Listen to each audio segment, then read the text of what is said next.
Engkaulah alat kasih-Nya, memancarkan segenap cintanya, beri kami semangat untuk melayani. Bapak Ibu, saudara-saudari, para romo dan para suster, dan khususnya saya akan menyapa romo senior kita, Romo Ponticelli, Romo Cahyo, Romo Katini, dan Romo Harjo Dirono. Bapak, Ibu, dan saudara sekalian yang dikasihi Tuhan, hari ini gereja merayakan pesta bertobatnya Rasul Paulus. Kalau kita melihat bagaimana sejarah Rasul Paulus sehingga ia sampai bertobat, ini adalah suatu mukjizat yang sungguh-sungguh luar biasa.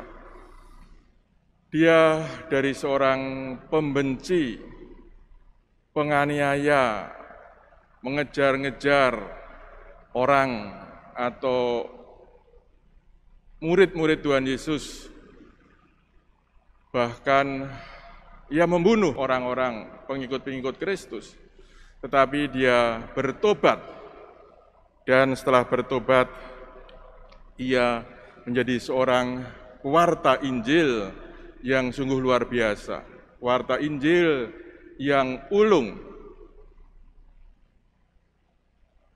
Dia pernah berputar untuk mewartakan Injil dari Timur Tengah sampai ke Eropa, itu bisa 3 kali dalam pewartaannya.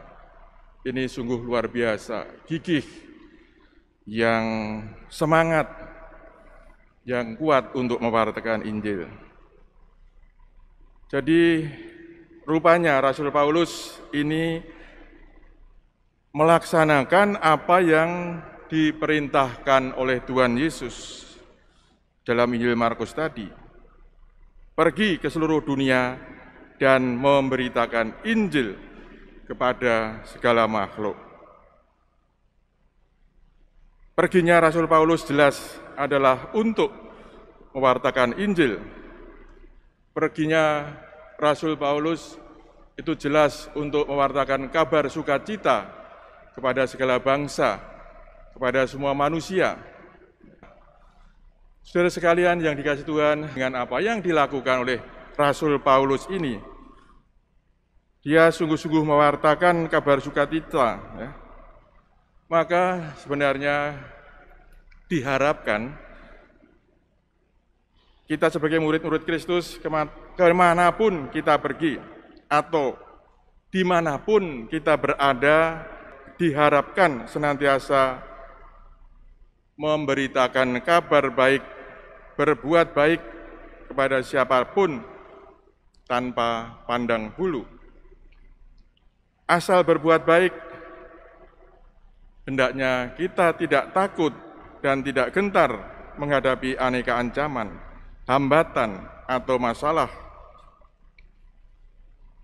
Kita imani bahwa kebaikan pasti dapat mengalahkan kejahatan, kasih, pengampunan pasti mengalahkan kebencian dan balas dendam.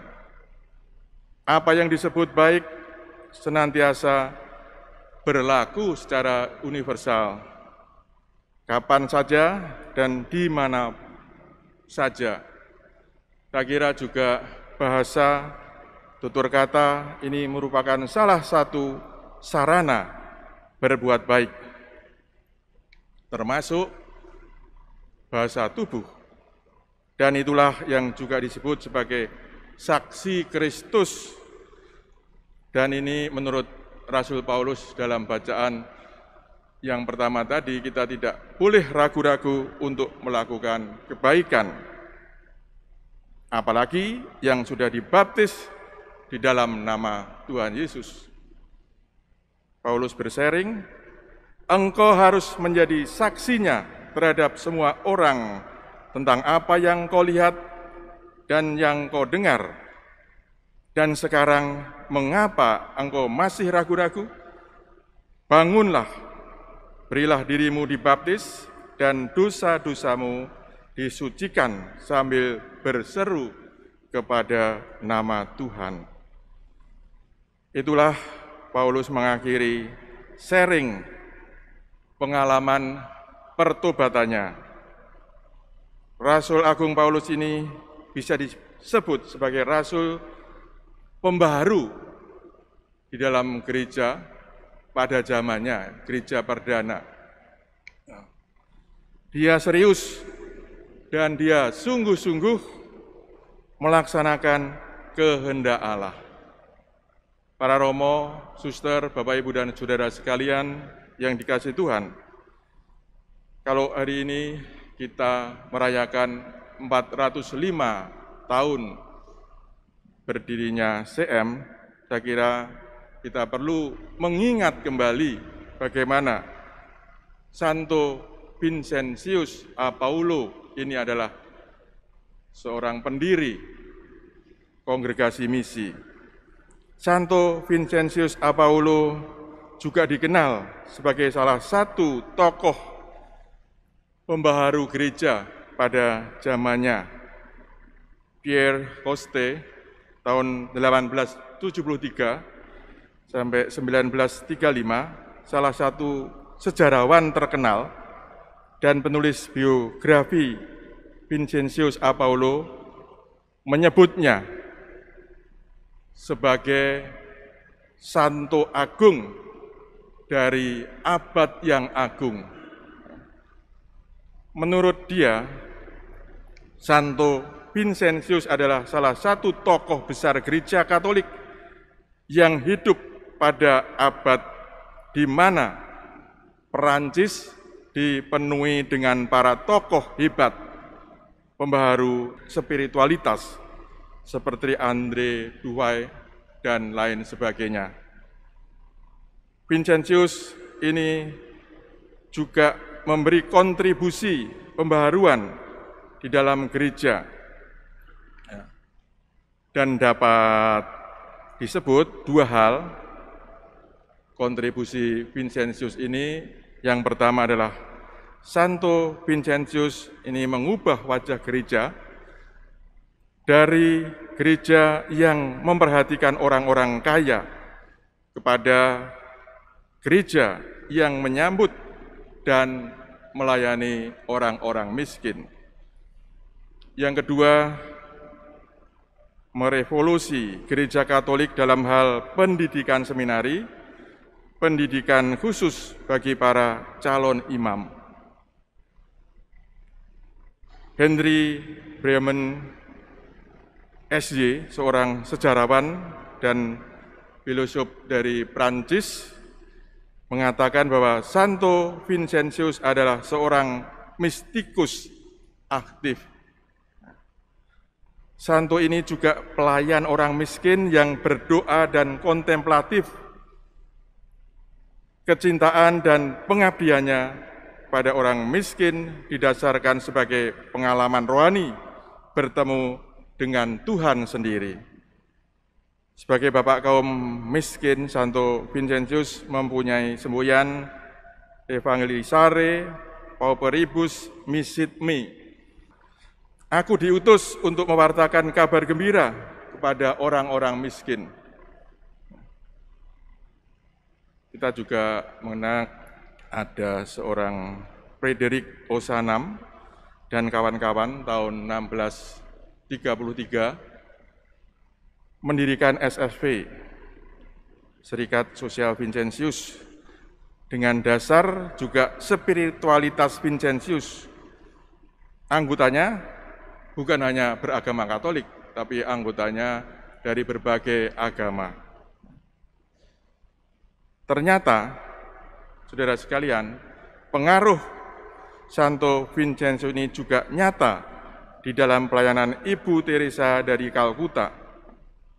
Dalam 1-2 tulisan rohaninya dikatakan oleh Ibu Teresa bahwa Santo Vincentius adalah inspirasi pelayanan cintanya kepada orang-orang yang terlantar.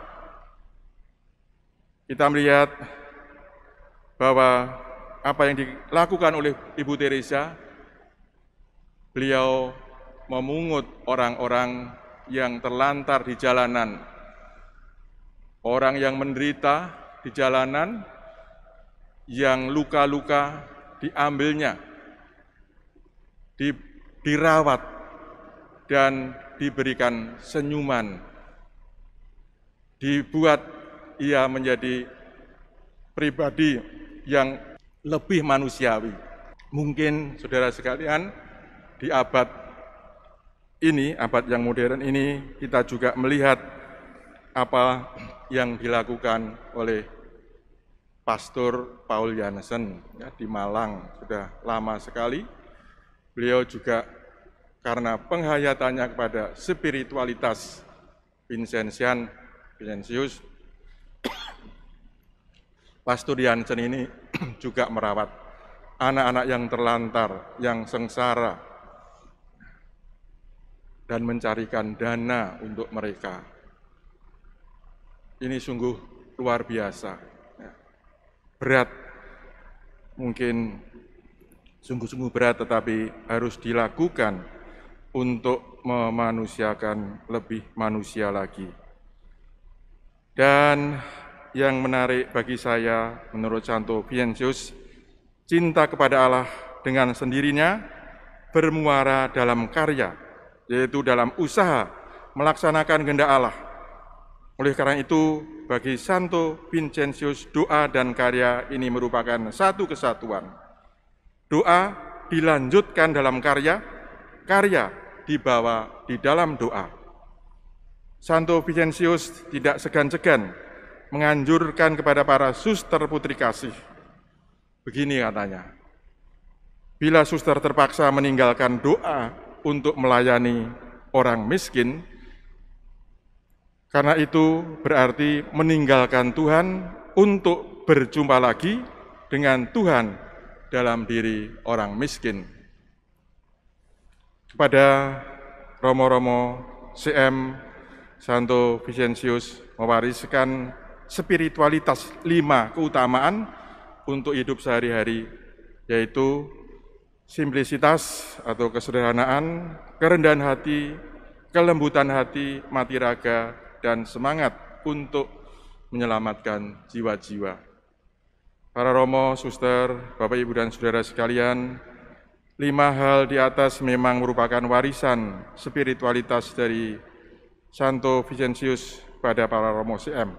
Tetapi hal itu juga berlaku untuk kita sekalian yang ada di sini, para awam dan lain sebagainya, karena itu merupakan keutamaan Kristiani. Kita bisa belajar menemani para romo CM untuk ikut berjuang dan berusaha melaksanakan keutamaan di atas. Kita bisa belajar untuk menjadi orang yang rendah hati, karena kerendahan hati itu adalah syarat supaya kita bisa bekerja sama dengan baik, tidak menonjolkan egonya, entah di dalam kelompok, lingkungan, di paroki, ataupun di dalam keluarga, di kantor, dan sebagainya. Untuk itu, pada kesempatan ini, saya mengucapkan selamat untuk kongregasi misi yang telah 405 tahun berkarya bagi gereja dan telah melahirkan buah-buah para pelayan-pelayan gereja, para imam, para suster yang mengabdi gereja sampai saat ini, bagi pendidikan dan juga bagi calon-calon imam. Di Surabaya memang tertulis para romo-romo CM berkarya dari tahun 1923. Pada waktu itu Surabaya masih wilayah misi hingga menjadi keuskupan. Tetapi sebenarnya kalau ditelusuri, sebelum tahun 1923 sudah ada seorang pastor yang datang ke Surabaya, yang mampir ke Surabaya, yaitu Pastor Yohanes Gabriel Parboa, ya, yang sekarang menjadi nama Yayasan Yohanes Gabriel yang mengelola sekolah-sekolah di keuskupan. Maka juga saya ucapkan selamat ulang tahun Kongregasi Misi ke-405, selamat berjuang dan tetap semangat dalam karya dan doa dimanapun saja. Juga selamat pada ulang tahun imamat dan romo-romo yang masuk dalam Kongregasi Misi, yaitu Romo D. Suwaji, 50 tahun imamat, dan masuk CM Romo Ubin, 25 tahun dalam CM, Romo Tetra, 25 tahun dalam CM, Romo Wirang, 25 tahun dalam CM, Bruder Emon, 25 tahun dalam CM, dan saya kira semoga para Romo dan Bruder tetap bersemangat mengabdi. Kami berdoa supaya Tuhan juga menganugerahkan kesehatan, semangat, dan juga kesetiaan. Selamat untuk CM, selamat untuk Kongregasi Misi dan para Romo. Amin. Aku